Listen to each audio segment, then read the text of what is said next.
Supergirl issue 8, Steve Orlando writing and Matthias Bergara on art. This is, again, a Superman Reborn Aftermath issue.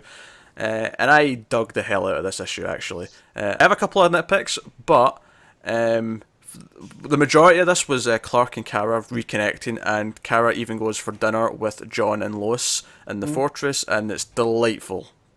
Yeah, my first problem occurred early on, so I was like, right, this has to take place before action, right? Why? Because in action, he's like, I know things have happened, but I'm really hazy on what it was. And he's kind of unclear on exactly the details of the merging. Whereas here, he seems to kind of pretty much straight talk it to Kara, going, this is what happened. Why do you think this is before then? To me, that would say this is after this action arc. Because in action, he implies that he's forgetting things as he goes on. Like, it's getting hazier the further he gets away from the event. Again, why does that say that this is before? Because this could be after he solves it and he's fine. And he has an understanding of it. I guess, to me, it was just like, no, this is before he forgets it all, and he kind of told her. If anything, I would say it's after action, and probably all the Reborn Aftermath stuff in the other books is after this action arc, because this action arc's the initial thing that happens because of the merger, and he has to sort it out.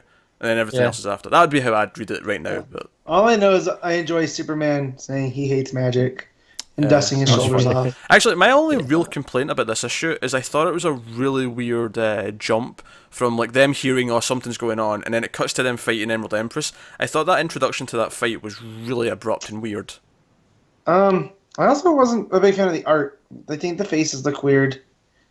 And some of the I was into the art in this issue, actually. I don't have any problem with that. Yeah, I liked the art a lot in this issue, actually. I wasn't digging it. It felt really in tone with what we've had from the previous issues of this book. I feel like they're trying to do Chang, and they're not doing it as well. This was the same artist as the last issue as well, by the way. Was it? Yeah. Yeah, maybe it's the colorist then, and it's just making the faces and shadows look weird, just because there's some really rough. For me. I just like when you have this style. It's a little bit, simpler and cleaner, especially on the colors compared to say what we've been getting in action, or Superman. And you see the new suit with just the blue and the red, and it just pops. And it's like that looks fantastic. It does look good. Obviously, the pages of them flying together. There's one just before Clark leaves properly at the end, and it starts to set up some Supergirl specific stuff for the last few pages. Yeah. There's a nice spread of them flying together. It looks really, really cool. But no, them interacting with Jonathan, like asking all these questions about Krypton and being like, "Oh, cousin Kara," and like their excitement was delightful. Do the thing with the glasses again, and just taking them off and on. And then she winks at him like, "Yeah, that's cool."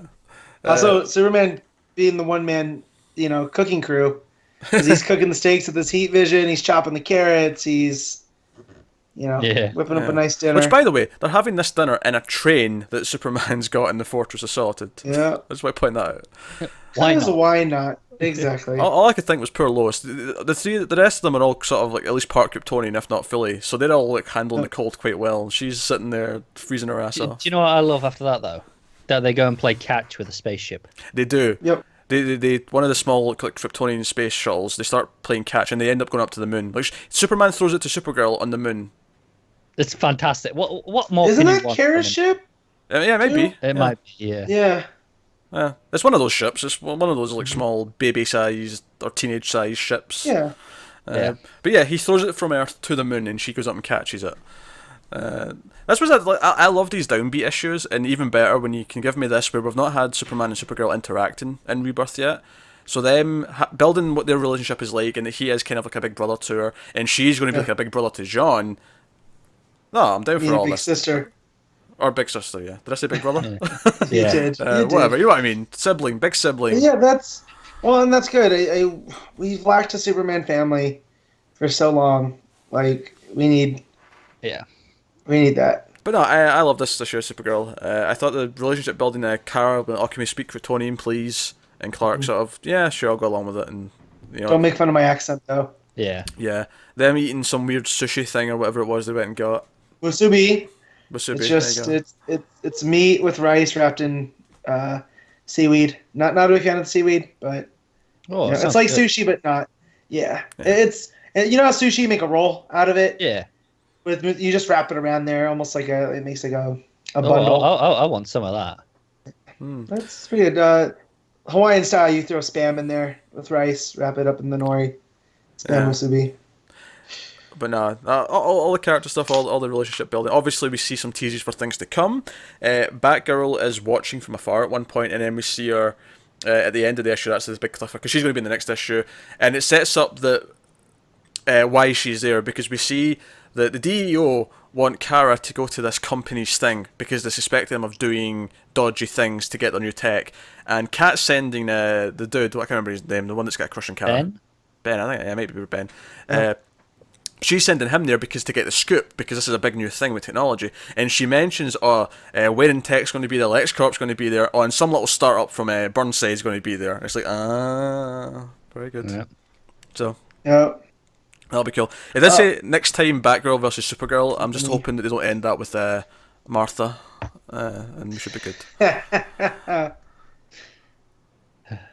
Alright, cool. No, super fun issue. Again, re-establishing a lot of things, and also, I suppose the important thing we didn't mention is that Superman does say to Kara that something big might be coming, and I'll need to call on you if and when it happens. And she said, of course I'll be there, but again, this is building to the big threat. I just want to say, obviously, there's the whole bit with magic, and iron works against magic in this. That's the rules now, and I'm down with that.